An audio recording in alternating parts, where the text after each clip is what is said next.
السلام علیکم بچوں، ہمارا سبق چل رہا تھا عدل و احسان۔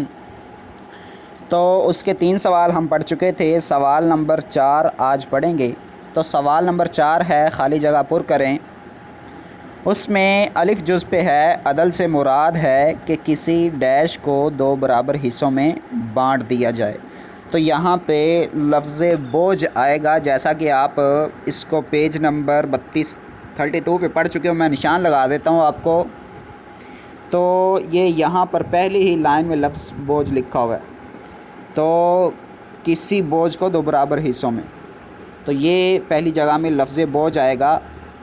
اس کے بعد بے جز ہے، ہر کام مناسب وقت پر کرنا بھی ڈیش ہی کی ایک صورت ہے۔ تو یہاں پہ لفظ کیا آئے گا اس کا بھی میں آپ کو نشان لگا دیتا ہوں۔ پیج نمبر 32 پہ ہی ہے۔ وہ خالی جگہ تھی، ہر کام مناسب وقت پر کرنا بھی عدل ہی کی ایک صورت ہے۔ عدل کا لفظ آئے گا پیج نمبر 32، یہ لائن نمبر 3، یہ عدل کا لفظ ہے جس کو انڈر لائن کیا۔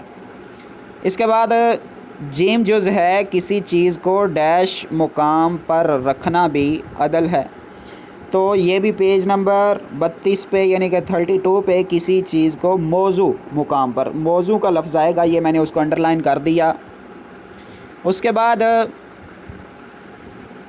دال جز ہے جی، کسی شخص کے ساتھ زیادتی کرنا ڈیش کہلاتا ہے۔ تو یہ ظلم کا لفظ آئے گا یہاں پہ، اور یہ کتاب پر کہاں پہ اس سبق میں موجود ہے وہ میں آپ کو نشان لگا دیتا ہوں۔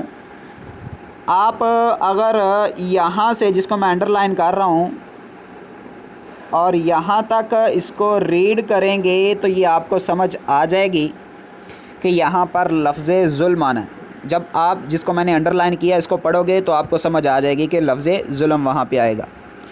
اس کے بعد کسی کام میں ڈیش پیدا کرنا احسان ہے۔ تو یہ بھی پیج نمبر 32 پہ دوسرے پیراگراف میں یہ موجود ہے، اس کو بھی میں انڈر لائن کر دیتا ہوں۔ کسی کام میں حسن اور خوبصورتی پیدا کرنا احسان ہے۔ تو بچوں، یہ تھا ہمارا سوال نمبر 4۔ مجھے امید ہے کہ یہ آپ کو سمجھ آ چکا ہوگا۔ اپنا خیال رکھیے۔ اللہ حافظ۔